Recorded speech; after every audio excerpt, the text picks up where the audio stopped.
Welcome to the What to Read Next podcast. In this podcast, your host, Lori Amin, will interview published authors to chat about their work, journey to getting published, and their book recommendations. If you share a passion for books and always looking for your next read, then join us. Hi, Farah. Welcome to What to Read Next podcast. Hi, I'm so excited to be here. So happy to have you here. So tell us a little bit about yourself. So I'm a romance writer. I live in Toronto. About myself personally, I guess I'm married with 2 teenage kids. I've only been writing for 6 years. And I'm really, really excited because I love that I get to write happily ever afters. I'm a romance reader first. So I'm just thrilled with this new job of mine. I love this. So talk to us about your romance journey. When did you start reading romance?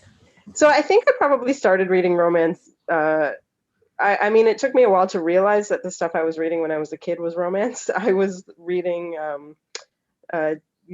teenage category romance, I guess you'd call them. Mm-hmm. They used to come out a lot in the 80s and even back in the 70s. And I used to read them when I was maybe 8 or 9 years old, as opposed to when I should have been reading them when I was a teenager. And I read those like I inhaled them. I moved on to like Sweet Valley High and then as I got older, I kind of drank that Kool-Aid that adults should be reading adult books. So I stopped reading romance, but I was always drawn to romantic stories and historical things that had strong romantic plots. Of course, I absolutely loved Jane Austen ever since I was a kid. But then I didn't really get into proper proper genre romance again until I was in my 30s. And then once I got into it, I just started reading everything around me again. And then I decided to try writing one. I love this. And so I too was a Sweet Valley High reader and a category romance reader, I think. And I didn't realize that was romance until like actually 4 or 5 years ago that I was reading romance, or I was reading mainly romantic strong love stories. Stories. I just thought it was like, oh, it's just chick lit, or when I was reading adult reading, or or historical fiction. So totally. Yeah, I think a lot of it, I don't know if it was for marketing reasons, but especially in the 90s. I mean, I'm in my 40s now, but especially in the 90s, there was a lot of books that weren't necessarily marketed as romance, the chick lit books, Bridget Jones' Diary and whatever, but they really were romance. And I love those books. I really inhaled them. I love the fun voice. I love the women with their own agency. And I wouldn't, but then if somebody had asked me, oh, do you read romance? I'm like, no, of course I don't read. Yeah, I was like the same way. I was like, it's just chick lit, Yeah. I was like, I just love reading Jane Eyre, living in London, being a single girl, falling in love. Totally, yeah. So, yeah, that was a good market, that niche. Yeah. So what was the moment you decided you want to become an author? So this is one of those weird things because I think in the back of my head it was something I always wanted. I used to like have a journal and a diary when I was young, and I was always writing in it. And I remember when I've had several careers. I have a tendency to change my mind often, but I remember when I was actually working in human resources, and I was working with my boss at the time. The two of us were co-facilitating a workshop on career development and career planning. And the first question to kind of prompt the participants to get to like an icebreaker was, what is your fantasy job? And without even thinking, I said, I think my fantasy job would be working from home as a writer. And everybody else, so this was in the fashion industry. I used to work as human resources in the fashion industry, and everybody else's fantasy job was something like buyer or personal shopper, things in the industry. And here's me saying, I think I want to be a writer. And everybody looked at me like I was kind of funny because it was so not what I was working at the time.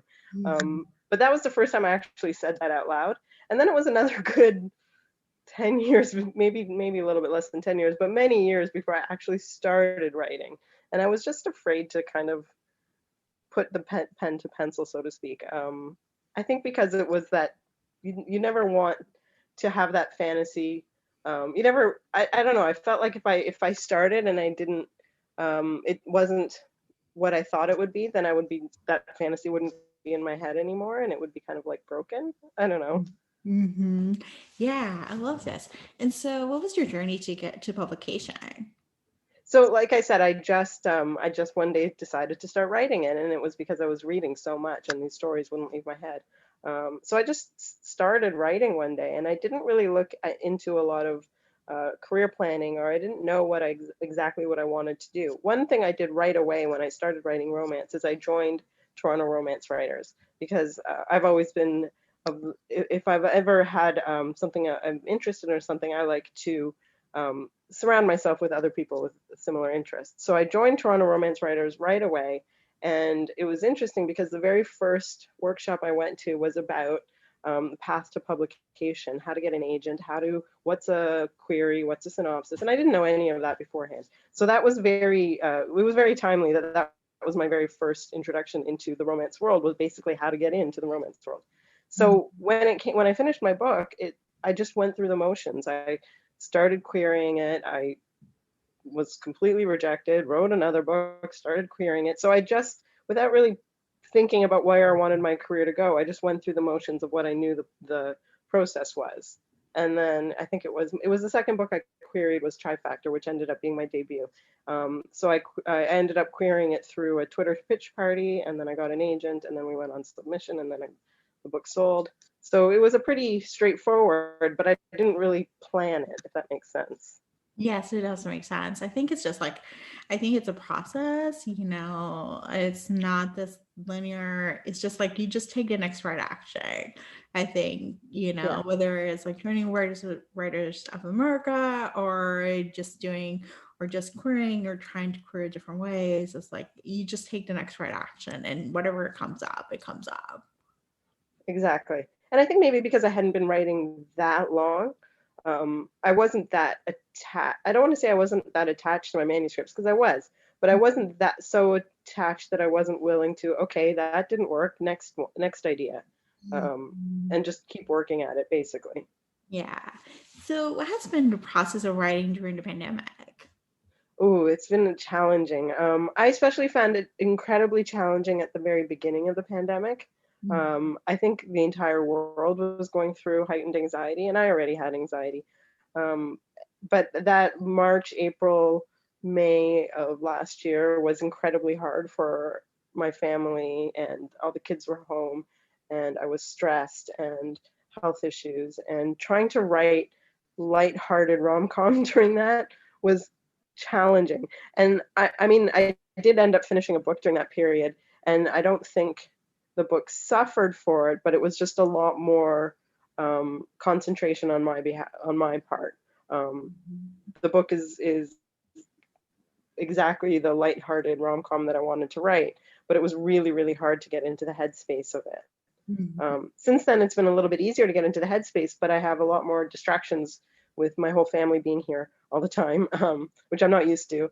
And so I think on one hand, it's been challenging, but on the other hand, I'm so super grateful that I have that work to do, because I think if I didn't have something to keep me super busy right now, then my mind would just start racing, and it would be even harder to live through this what are we calling it? These unprecedented times. Yes, I would tell you, I'm tired of living on presidential times. I was like, Yeah, this a time where there was like nothing crazy was happening. I know, I know.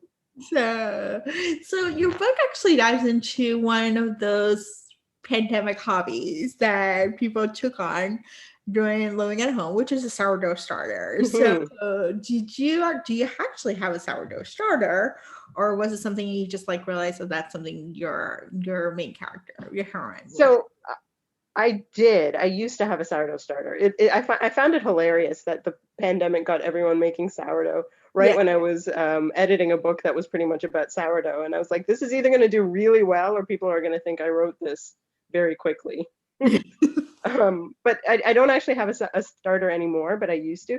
I'm, like I said, with careers, that I change careers often. I also change hobbies often, and I always go in head first. So for a while, I had several sourdough starters, and I was baking bread with them every other day ish.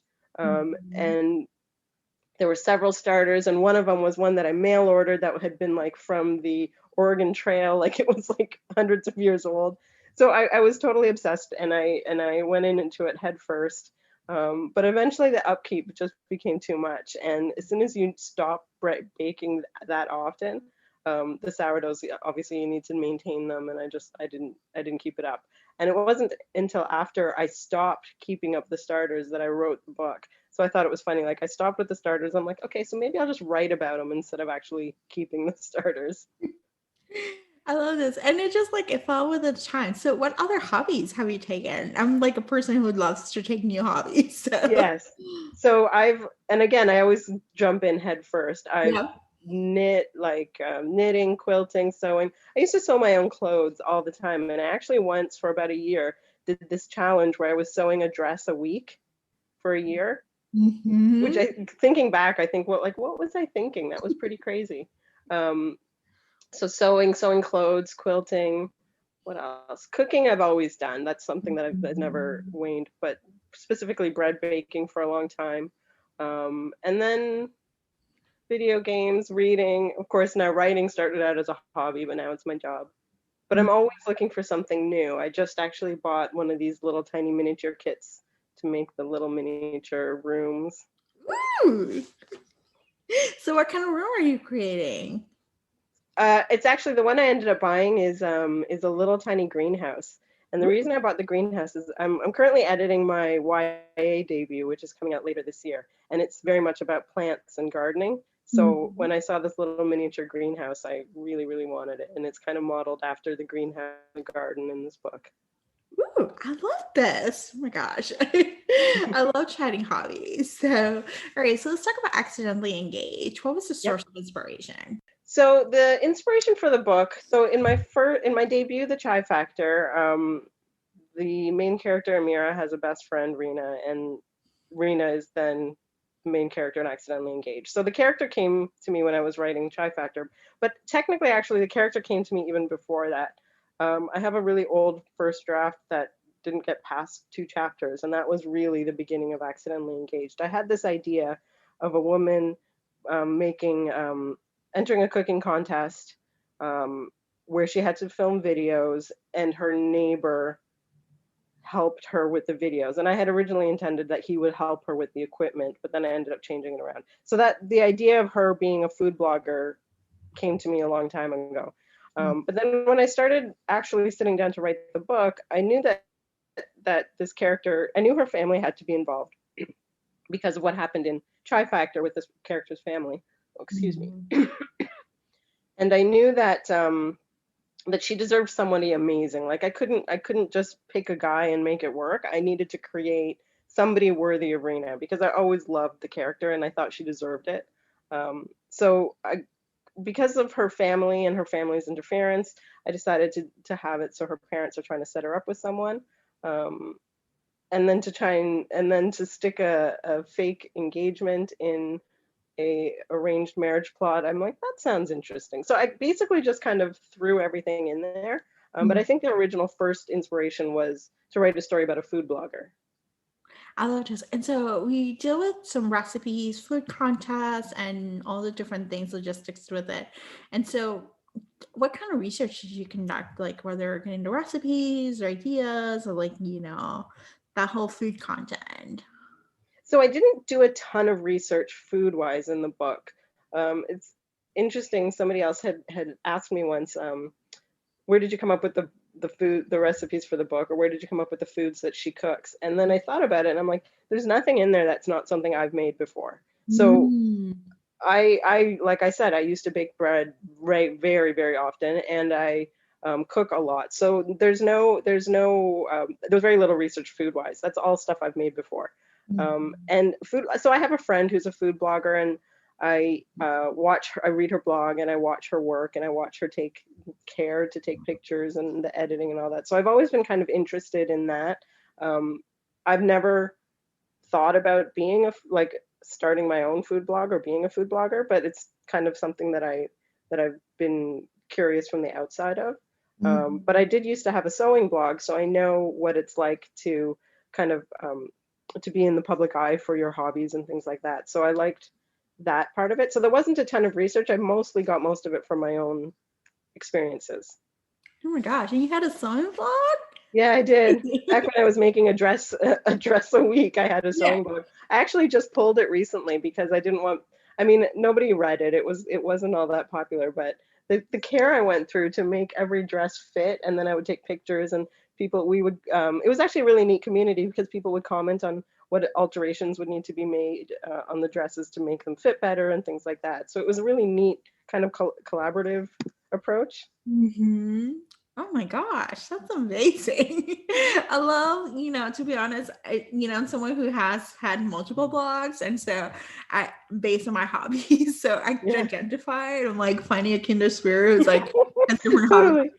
Yeah, I feel like I should have like a shirt that says "Ask me about my hobbies" sometimes. And I do intend to put more of my hobbies into my books because I mean, yeah, that means I have less research to do, but it's Yeah. also like we become hobbyists because we're total nerds about that thing. And there's nothing I love more than talking about bread or sewing or knitting or any of the things that I love. Yes, I love this. I think it just makes a person more interesting. I picked up hobbies because at the time I was in a funk. I was actually living in New York and I was just like in a weird space. And I was like, I don't know what I want to do with my life. And I don't know how it was mentioned and how the seed came about. But it was like, just find a hobby, find something you like. And so for me, it was like fitness classes, cooking, reading, journaling, like every single thing would be like something, and then just trying to make it a hobby out of it. So Totally. Yeah, and that's exactly it. When you're in a funk, you can find that one thing. And I don't want to say it makes you tune out the world, but being able to hyper focus on something that mm, you're creating, or even if it's not something you're creating, a video game or something, but being able to hyper focus on one activity kind of helps deal with everything going on around. And I think that's kind of why the bread baking took off because it gave something everybody something that they could control and something they could focus on. So because the mhm. world was not worth focusing on at that moment. Yeah, it just eases the anxiety. Yeah. Like, you know, like it quiets the mind in some sort of way. Like just allows yourself to just be, and have a little bit more fun. So, Yeah. so tell us about your YA debut. So the book is called Tahira in Bloom, and it's coming out at I don't have a date yet, but it'll be the end of 2021 by Skyscape. And I'm super excited because again, I got to add a bit of my hobby in it, although a little bit less. So my main character Tahira is actually a fashion designer. So I did pull from my experience as a sewer, but I never designed anything. She's actually a designer. She's a teenage fashion designer who has these huge dreams and is very focused on achieving them. And then she ends up having to spend a summer in this teeny tiny town where everybody's obsessed with gardens and gardening. And she ends up falling for her next door neighbor, a teenage boy who designs gardens and is obsessed with flowers. And it basically I pitched it as a cross between Netflix's Big Flower Fight and Schitt's Creek. It's that Mhm. kind of fish out of water, city girl out in the country kind of story, but it's more about her realizing what's important and realizing that she has control over what she wants to do with her life, which is really neat to write from that coming of age Mhm. time where you're just kind of discovering who you are. And I'm enjoying tapping into that part of our life that I mean for me it was so long ago, but just to kind of get back into that mindset. I love this. I love coming of age stories or just give you kind of like it just reminds you of a simpler time where you're just like, you realize like it's an amazing world. Yeah, and it's so I like I said, I have two teenagers, so I'm surrounded by teenagers, and I also mentioned that I have had many careers, and for a while I was working with troubled teenagers, Mhm. um, and so I was in a classroom setting with kids that had different emotional problems and mental health issues and issues, drug use and school achievement. But I found that what I love about that age, I mean, I love teenagers, and I'm one of those weird people that if I could hang out with anyone, I would pick teens over kids any day. But one of the great things is that a lot of people think teenagers are overly dramatic and overly emotionally invested in things that don't matter, but in their brains they just haven't developed further than that, and the things that we think don't matter to us means so much to them, and which is totally valid. So you're able to get into that uh, I don't want to call it angst, but when you're writing a story you're able to things that if I was writing an adult one, I'd be like, okay, she shouldn't be focusing too much on that. That doesn't matter. But with a teenage, you can focus on little things, focus on the small emotions and big emotions. And I love that where you're kind of discovering what's important and what's not. I love this. Oh my gosh, I can't wait. So, what has been a book you read this past year you can't stop gushing about? I just finished Recipe for Persuasion, Sonali Dev's, which Yeah. I absolutely loved. I thought it was, I mean, I am a huge Jane Austen fan, but Persuasion has always been my kind of like, that's the one that I love the most. And I thought she did a great job of taking the story, which may not translate that well into modern times, and bringing it into modern times. And of course, it had food in it, which I absolutely Mhm. loved. And you can't go Yes. wrong with food.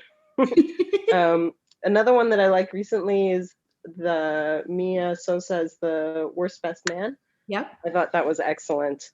I loved the main character in that one. I think she was my favorite heroine I'd read in a long time. And then I absolutely loved Farah Roshan's The Boyfriend Project, which again a fantastic main character. Yeah, you mentioned strong heroines, interesting combination of Farah's like friendships, strong friendships, Mia's great Brazilian food, Hmm. Like, Totally, yeah. They're well-rounded characters that yeah. are created, and it's interesting that that thing that you said about friendships. That's something that I'm always drawn to too, where there's a close friend group or even families.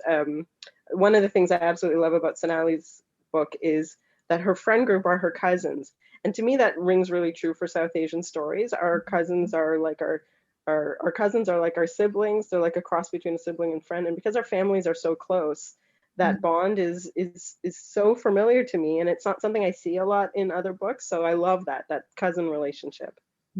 Yes, I love this. Tell us where you can find you online. I'm on Twitter, Farah Heron, Instagram, Farah Heron author. Facebook, I don't really do much, but I have a reader group with two of my Canadian rom-com pals, Jackie Lau and Jenny Holiday. So we have a reader group together called Northern Heat. Mhm. And then I've just got onto TikTok. I'm trying. I'm not really.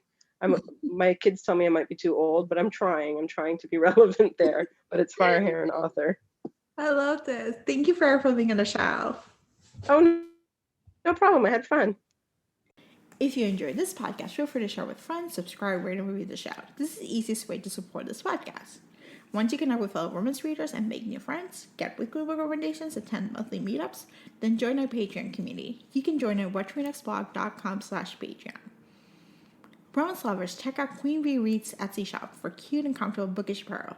The shop also features social justice apparel and fun items from some of your favorite TV shows like The Schitt's Creek and The Office.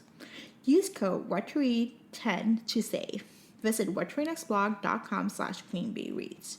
What to Read Next podcast is part of the Frolic Podcast Network. Discover new podcasts to love on frolic.media/podcast.